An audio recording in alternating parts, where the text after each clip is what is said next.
सुखदेव जी व्यापक है। ये मूर्ति में भी एक सुखदेव जी का विग्रह बना गया है जो मूर्तियां है भागवत के आधार पर बना गया है। गोकर्ण का मूर्ति, सुखदेव जी का, व्यास जी के, जड़ भरत का, श्रृंगी ऋषि का मूर्ति भी दिया गया है। तो ध्यान देना, श्री नैमिषारण्य में शौनकादि मुनि प्रश्न करते सूर्य जी को, जब कलियुग आने वाला है। देखो कलियुग की आयु भागवत में जो दिया गया है वो 4,32,000 वर्ष का है। कलियुग 4,32,000 वर्ष का है और कली का 2 गुना है द्वापर युग। तो 4,32,000 को 2 गुना करेंगे तो 8,64,000 वर्ष ये द्वापर युग होता है। कली का 3 गुना है त्रेता युग। 4,32,000 को 3 गुना करेंगे तो 12,96,000 वर्ष ये त्रेता युग है। कली का 4 गुना सत्य युग है। तो 4,32,000 को 4 गुना करेंगे तो 16,128,000 वर्ष माने 17,28,000 वर्ष ये सत्य युग होता है। तो सत्य, त्रेता, द्वापर, कली जो चारों युग मिलाएंगे तो 43,20,000 वर्ष होगा। तो सत्य, त्रेता, द्वापर, कली जब चारों युग एक चक्कर होगा तो उसको बोलते एक चतुर्युगी। ऐसे सत्य, त्रेता, द्वापर, कली 2 बार, सत्य, त्रेता, द्वापर, कली 3 बार, सत्य, त्रेता, द्वापर, कली 4 बार। जब 1,000 बार होगा उसको बोलते एक सहस्र चतुर्युगी। माने पृथ्वी पर सत्य, त्रेता, द्वापर, कली जब 1,000 बार बीतेगा तो ब्रह्मा जी का दिन 12 घंटा होगा और भगवान शिव जी का एक प्रहर माने 3 घंटा होगा और भगवान विष्णु का एक क्षण होगा। समझ गए? और अभी जो कलियुग चल रहा है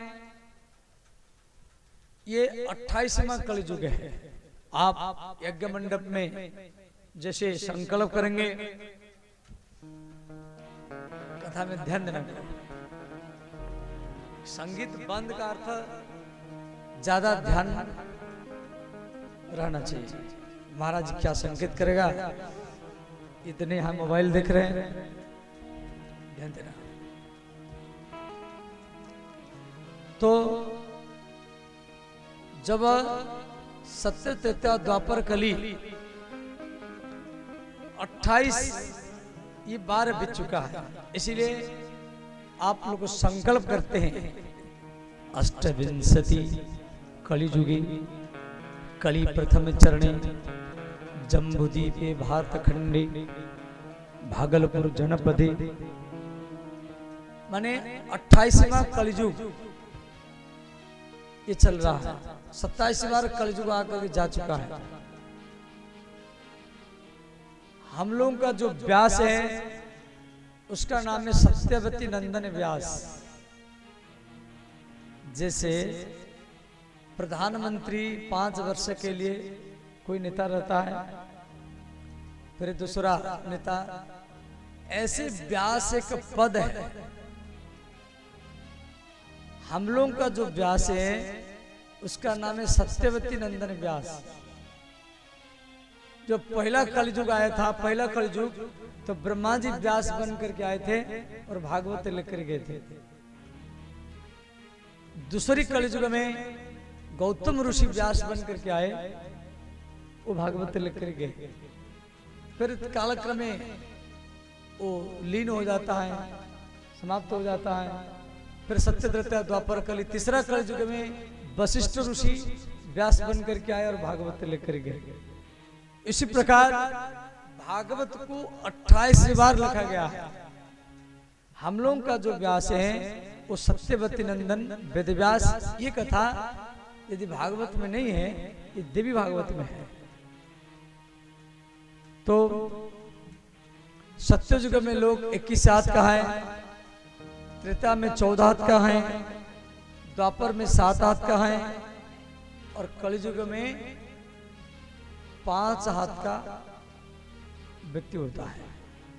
परंतु जैसे कलयुग बढ़ेगा 5 हाथ से फिर 4.5, फिर 4, फिर 3.5, 3, 2.5 हाथ, ऐसा कलयुग आएगा व्यक्ति 2-2 हाथ को जाएंगे। तो बार बार वायरस का अटैक होगा, जैसे यूक्रेन और रूस का युद्ध चल रहा है। आखिर में 2 अहंकार का युद्ध है। सिर्फ एक व्यक्ति को झुकना है और कोई झुक नहीं रहा है, और अभी भी लड़ाई चल रहा है। तो अंतिम में जब बार बार आटोमिक युद्ध होगा तो व्यक्ति वायरस की आक्रमण से आक्रमित होकर के उसके ऊंचाई धीरे धीरे छोटा हो जाएगा और व्यक्ति का आयु भी कम हो जाएगा। कलयुग में व्यक्ति का आयु 100 वर्ष होना चाहिए। 100 से 90, 80, 70, 60, 50, 40, 35, 30, 25 देवी भागवत में दिया गया है। जो 2-2 हाथ को होंगे मात्र 20 वर्ष जिंदा रहेंगे, मात्र 20 वर्ष। तो 20 वर्ष मात्र जिंदा रहेगा तो शादी कब करेगा? 5 वर्षाणि पशुवत आचरित, 5 वर्ष में पशुओं के समान मनुष्य में विवाह होगा। ऐसा सब कलयुग हम लोग देखेंगे। यहाँ घोरो कलो जुगे जीवस्वा असुरतां गतः क्लेश आक्रांतस्य तसैव स्वधने किं परायणः। इस प्रकार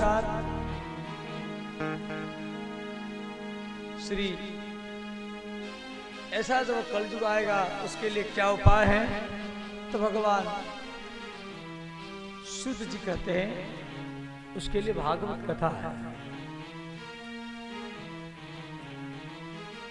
तो इस प्रकार भागवत कथा हम लोग दीर्घ 12 दिन तक श्रवण करेंगे। अब कथा को मैं यहाँ पर विश्राम दूंगा। क्यों? अब रासलीला होगी, समझिए। रासलीला वाले अपनी मंचों को भी वहां से लेकर के यहाँ तक पर्दा खुले थे, बता दूंगा मैं भी। और आप लोग प्रसाद भी सेवन करेंगे। हम लेट करेंगे तो रासलीला वालों का भी लेट होगा। तो आज सुबह व्यवस्था संबंधी बात ध्यान देना। सुबह हमारी गीता पाठ विपिन व्यास जी करते हैं और योगासन भी होता है। खगड़ा के हमारे योग बाबा थे, आज अच्छा सुंदर कर रहे थे, सुंदर ढांचा से योगासन कर रहे थे। और कल 8 बजे सबको हवन कुंड माना है। आज बहुत माता लोग आई थी, प्राय सब हवन सामग्री लेकर के आई थी हवन करने के लिए। मैं उनको समझाया जी हवन कुंड अब बन के तैयार हो चुका है और कल 8 बजे हवन शुरू होगा और आप सब आएंगे, मैं भी आपके साथ रहूंगा। और उसके बाद 8 से 11 बजे तक जितना होता है जहां तक होगा। तो कल तो समय लगेगा, सब देवी देवताओं का पूजन होगी।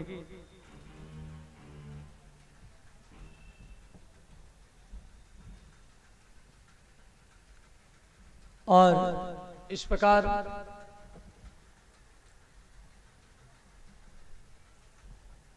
उसके बाद में अखंड कीर्तन,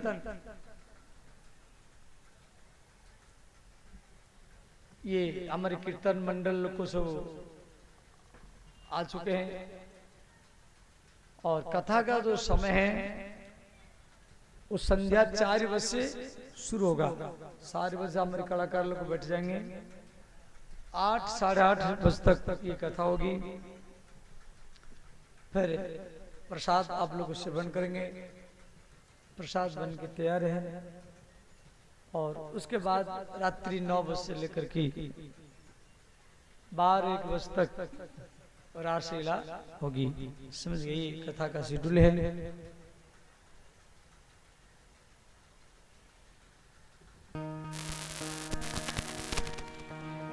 ओम भूर्भुवस्वः ओम भूर्भुवस्वः तत्सवितुर्वरेण्यं भर्गो देवस्य धीमहि धियो यो नः प्रचोदयात्। ओम शांति शांति शांति। ओम शांति शांति शांति। बोले श्रीमद् भागवत महापुराण की जय। यज्ञ नारायण भगवान की जय। देखो, यज्ञ में सबको यज्ञ हवन करना है। कुछ लोग बोले थे कि बाबा हम क्या खाएंगे, और हमारा पति नहीं है बाहर में। कोई बोल रहा था हमारी पत्नी पास में नहीं है, तो हमें हवन कर सकते कि नहीं कर सकते। वो बात थोड़ा सा मैं बताते रहा। जो पति पत्नी के साथ हवन करे ये तो अच्छा है, तो नियम है पति पत्नी मिलकर के हवन करना चाहिए। परंतु जिसका पति पास में नहीं है, दूर में है, वो भी हवन कर सकती है। समझिए। और या कोई काम धंधा में चला जाता है, इतना समय कहाँ है, तो कभी एक दिन आकर के अंतिम दिन या बीच में कोई दिन आकर कर ले। समझ गए। या जिसकी पत्नी नहीं है बाहर में, तो भी आकर के हवन कर सकता है। कुछ कुमारी कन्या आकर के बोल लेती है बाबा हम कर सकते कि नहीं कर सकते, आप भी कर सकते हैं। जितना कलश यात्रा में भाग लिए हैं सब कुमारी कन्याएं भी कर सकती हैं, और जो पुरुष है, वृद्ध व्यक्ति है, सब हवन कुंड में हवन कर सकते हैं। और कोई कह रहा था जब बाबा हम कैसे रहेंगे, देखो फलाहार करके भी रह सकते हैं, दूध पिए या फल मूल खाए, व्रत में रहे, ये अच्छा है। परंतु मुख्य